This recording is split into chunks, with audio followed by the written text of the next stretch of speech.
I've been given many notes here. Today I'm going to be here as myself and as chair, not like Moses. I'm not acting. You people don't belong to this world. Who acted something? I'm not acting, so no report. I'm simply being myself, and I'll read something, the keynote notes from the chair, and then we shall have the program rolling. We are going to learn and to interact and to do a lot for ourselves and for the young people that we are going to meet in our course of work. The Commission has, in the last 2 years, held 2 similar workshops for the pioneer groups of mentors and coaches, and I'm glad to say that we've received very, very good feedback from the participants regarding the learning outcomes. We hope in the not so distant future to undertake an impact assessment on the mentees to ascertain that the skills were deployed appropriately. The Public Service Internship Program, PSIP as we know it, is the Commission's response on behalf of the government to the cries, the pleadings, and concerns on unemployment, which, though a global crisis, it is particularly hard on our youth, the Kenyan youth. Although internship is not employment per se, PSIP offers the youth a chance to gain work experience, which is what many organizations demand of job seekers. In addition to this, the interns get the opportunity to build networks, learn some principles and values of the public service, and while at it, earn some little money for their own upkeep, which open yet another front for the mentors to teach them financial literacy. 25,000 shillings a month is very little for us who earn a little more. But for some of these young men and women, it is the only first money they have earned in their life, the first paycheck they've received. And some of them, that money can take them to another direction. It excites them beyond measure. So, one of the things you'll be doing is to tell them that even 10,000 shillings is enough to keep you alive for that at least, if only you do A, B, C, D. This is what we are going to do as mentors. The need for mentors and coaches for the internship cannot be emphasized enough. The PS and my friend Churchill has already mentioned why it is so important. Providing the opportunity for the internship is good, but an internship experience should be but addressed with a dedicated, deliberate, and intentional mentoring component for better or for the best results of an all-round, well-molded, successful intern. That is why doing what we are doing is an important step towards enhancing positive outcomes of the internship program.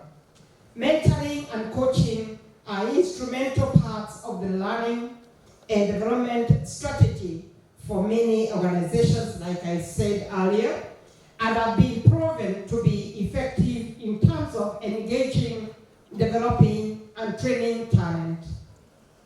In mentoring the you're going to help them navigate their work and enhance their skills within your departments. And in fact, in the larger public service. The interns also get to know about very specific career fields and choice of various fields of interest. I know you're going to tell me we have interns we shall never employ or will not be able to take all of them. But let me put it this way. For any intern who also learn that government is not the best place for them, and they take that 1 year to learn that, it is a good lesson.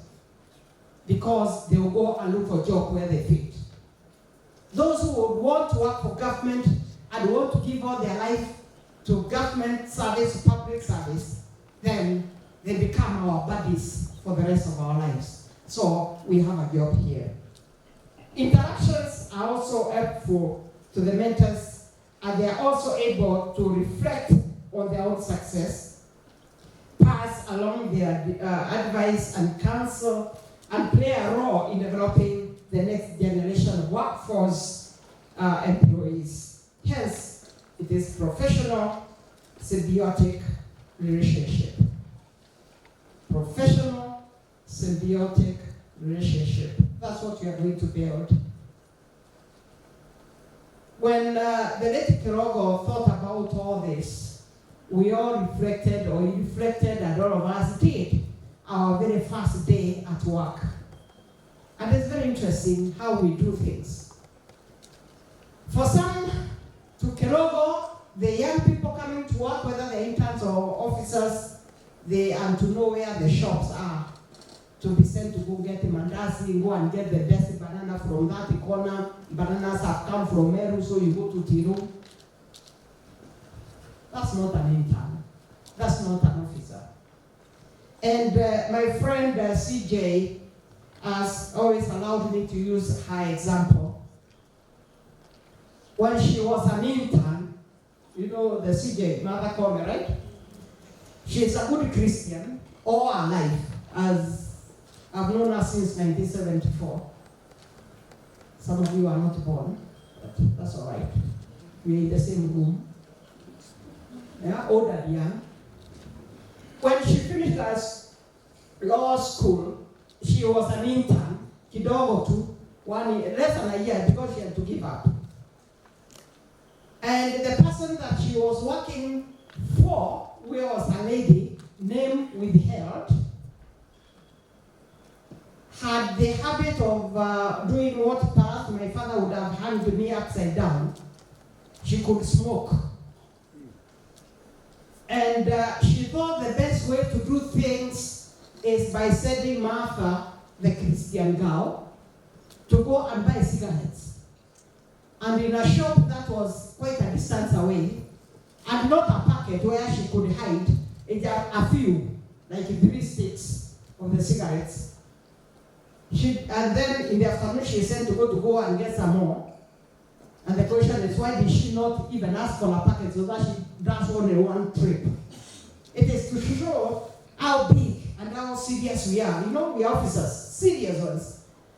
And she would go crying from the office to the shop, get the cigarettes, which she has never held any time in her life, and walk back crying with the cigarettes, and give this smiling one who smokes and feels good and sends her again in the afternoon. She didn't last long in that work. She said if that is what God has given her to do, then the same God has to figure out how to get her something else. Those are mentors, isn't it? But she was mentoring her the wrong way. It's always good. Remember, Gadesha said, mentor them, but mentor them the good ways. The cigarette buying was not one. Neither is sending anybody to buy mandazi and sending others to go and take your shirt and your coat and your dress to the laundry and go and pick. That's not mentorship. And I hope we shall not do it. Always remember who a mentor is. I know in the different circles, you are called supervisors. We want to get rid of that in term. You are not, at this point when you're dealing with our interns, you are not a supervisor. I want you to be a mentor. It's a new term I want from you. You can keep the supervisor as part of what it is, but you are more, I would wish that we all become mentors instead. And so, to be a mentor, I expect that you become a teacher. Become a mwalimu. To teach the mentees the skills, the abilities, the capabilities that are required to be successful in that role of an intern. Ruben talked about small things like dressing. They are not small, they are big. I can tell a serious person from the way you look. Whether you cared to look at your mirror and see whether you are the kind of peace that the world wants to see. Talking about mirrors, one time in my life, I interacted with a young, beautiful woman from Ethiopia, married to a professor, colleague of mine, and we were living then in the US. I went visiting this young woman, young, good, beautiful wife, and you know Ethiopians can be beautiful with their long hair, and a color that is wonderful, yellow, and a smile that is from here to everywhere. And she's called Azeb, and I asked Azeb, I went visiting her in her house, and I found mirrors all over, and a big mirror in the kitchen. And I asked her, I was mesmerized. You turn a corner, there's a mirror, you see yourself. You go to the kitchen, you're washing the cup, you're just used to this. Another mirror looking at you, looking ugly and annoyed. So I asked her, what is this mirror's business about? And she told me something I've never forgotten, and I changed my outlook. The dressing and how you look is my business. And this is only one piece of it that you have control over. She told me, Mary, she doesn't have a lot of English, but I'll put it in my way, that Mary, when I'm in the kitchen and I look at Azep and I don't like the Azep I'm seeing, I go back to the bedroom and change and make Azep the Azep I want in the mirror. A big story. So she told me, if you don't like the Azep in the mirror, nobody likes it. So don't take it anywhere. If that was not a lesson for me, I did not have to go to the university. That made a total, complete impact on how I look at myself. And if I see that you have forgotten the mirror, don't mind, I will ask you to worry about it. If you don't like what you see on that mirror, don't take it anywhere. Nobody will. So, teacher. So many times my mirror is my teacher, and many times Ruben becomes my teacher. Sylvester, you see him quiet there, he becomes my teacher. Jane is my sister. She will tell me, Commissioner, hey, Leo, when are you on holiday? When anybody asks whether you're on holiday, know something. Something is evidently wrong. Because we are simply asking, when people are on holiday, how are they supposed to look like? So if you're in the office looking like holiday, are you still in the office? So those are the kind of things, and they're just being polite. Are you on leave? If anybody asks you like that, just go home and look at the mirror and ask whether Azep is okay for the outside world. You are also supposed to be a guide. to provide a means of traversing through the ins and outs of the organization. Be the guide. They don't know. Hold their hand. Tell them what it is that we do in this organization. Tell them when you see the boss come, what are you supposed to do? Do you have to wear sigenge ni ng'ombe, or ng'ombe ni sigenge t-shirt on a Monday to work? You know, sigenge senior, hiyo ni shamba. You know, Kimbo, and you become those boards that advertise things. Be the guide. Where do we put the file, which is like this? The pink one means what? The yellow one means what? And I have all these colors, even in the public service. I keep on asking why are they becoming yellow now, and I'm told that is a display, so that you can see it is very loud. We are supposed to be role models for these interns by the way we uphold our professional standards, the way we carry around those issues that are well spelled in the values, the ethics of the organization, what is expected of them in the public service. They can only know that by you. So when we find things are going wrong, which PS Kadesha was wondering, we all wondering down here, where did we lose it? And we have also known we lost it because we also stopped being the role models. You're going to be a coach. And being a coach is to help the interns with the strategies, understand them, the tactics, and even the approaches for success. The moment you hold hands of these people and you become the coach, don't be surprised in 10 years they become the success you have always wanted. Even if they become better than you, so what? You are still the one in charge. You are the one who made the person. Above all, I want you to be a friend of the interns. With very true to judge. Don't make them feel horrible. Don't make them feel they don't have anybody to listen to them. Encourage them, inspire them. A friend is the one who tells the truth in a nice way. Being a friend does not take away professionalism. Doesn't. But wanting to know why Monday the person looks so angered and looking horrible. Wanting to know what was the weekend about. Wanting to know, some of us, by the time we come, like Jane said, we are already single mothers and single fathers. Our fathers are not single, they don't become single. Do you have single fathers? Yeah, hakuna mtu ameletewa mtoto akaekelewa juu ya theory. Then you take it to your mother. Now, you're already a single mother, even when your mother is looking after the baby.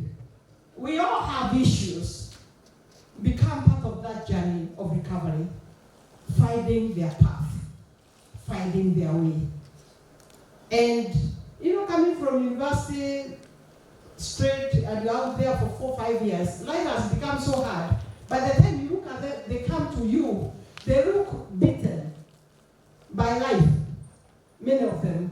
Because we know them, because we interview them before they come. And some of them, we give them the position because of the way they looked on the interview, beaten, and we want to lift them. So become the next person to lift their spirits. I want you also to become a motivator, to provide support and encouragement for them. Particularly at the beginning, make it easy for them to get into their places of work. Make them become part of.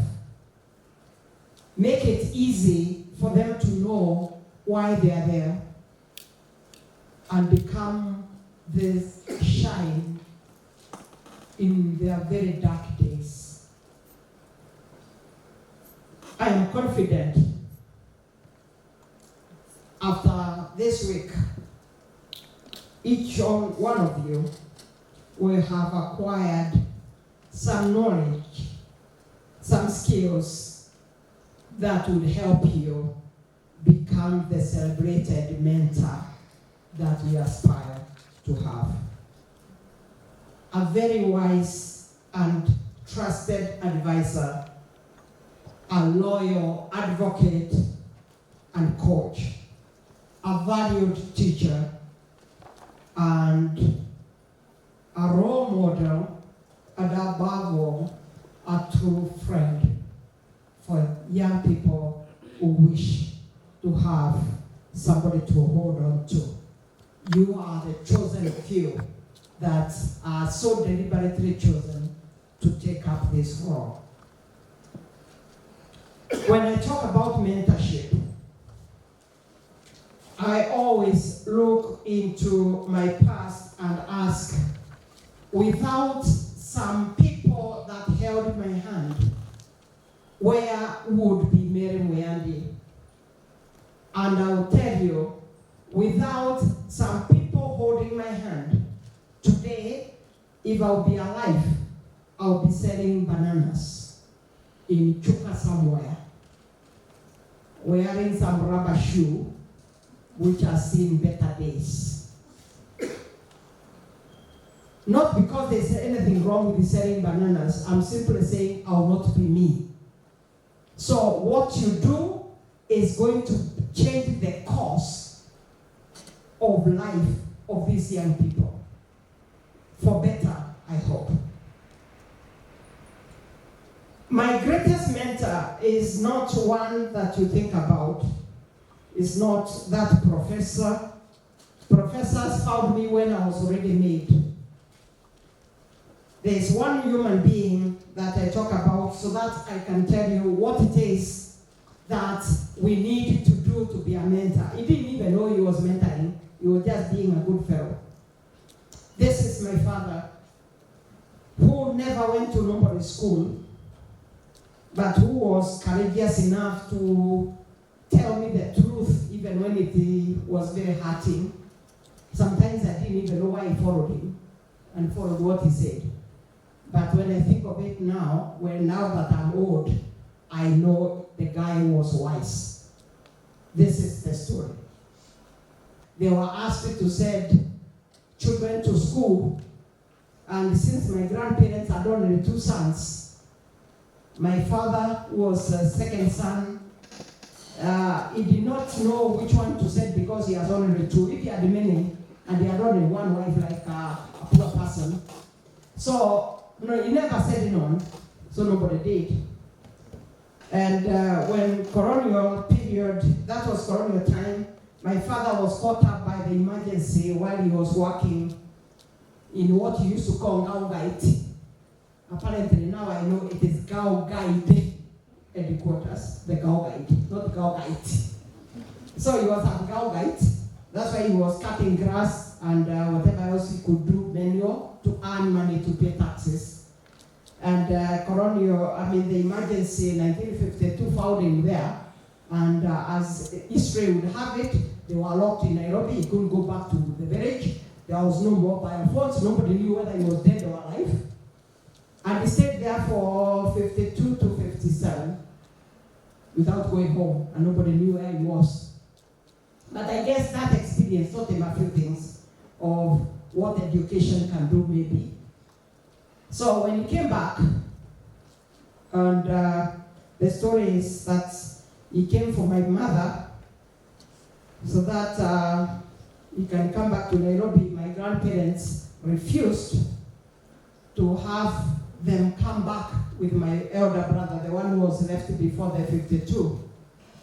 And that's how I came to be born. So I'm born in Tao, Nairobi. You know, in your village. I was born in Nairobi.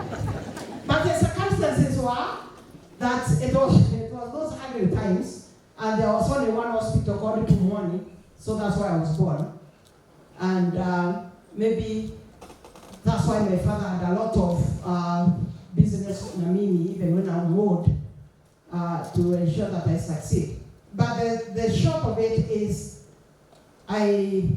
we went back when I was 2 years, and the rest is history. We stayed in the village. My father never came back to Nairobi, but he had made enough friends, so I started coming to Nairobi long time ago, in the 60s to now.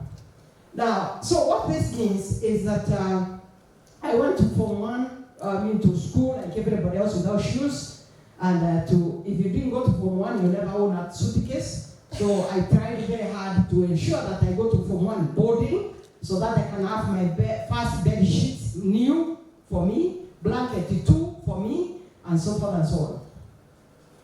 Some of you have lived, your own bedrooms all your life, at your own bedroom. We were 5 of us in one. I don't even know how we slept, but somehow we stayed. So going to Form 1 was a great thing, and I went to Form 1, Form 4. After Form 4, I thought imefika, and I enrolled as a nurse. I became a nurse before the exams were out. I finished. I was there for 7. And when the results came, I knew I was top in the school. That one I knew, but I was okay where I was, nursing.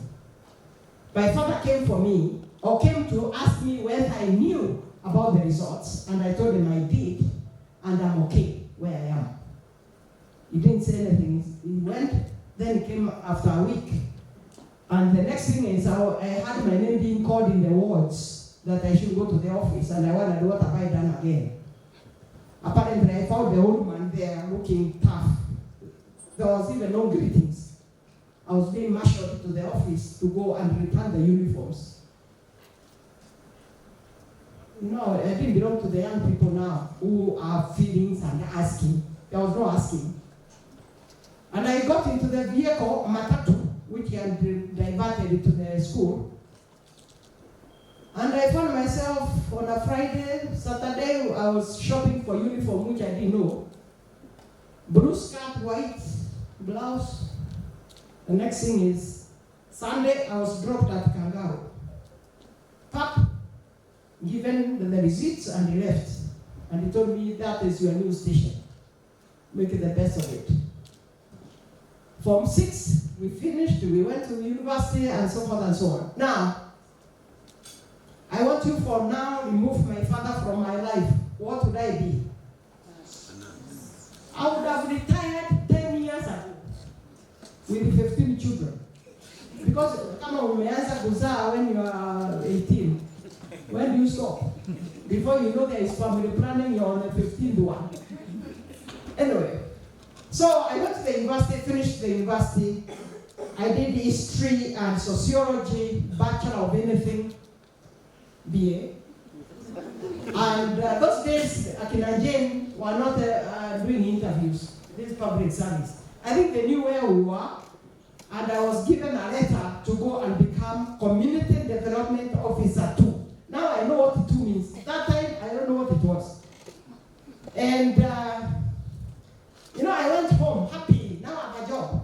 Almost 3 months after graduation. And I showed my father, of course he can't read, no one to say. So I said, I have been gotten a letter, I have a job. He asked me, where? Community, I never even waited for me to finish the rest of the sentence. He only had community. Those days there were some women who used to help people understand cleanliness and digging toilets called community. I don't know what they were called. Community something. But they had a little freedom, so they used to drink a bit in town.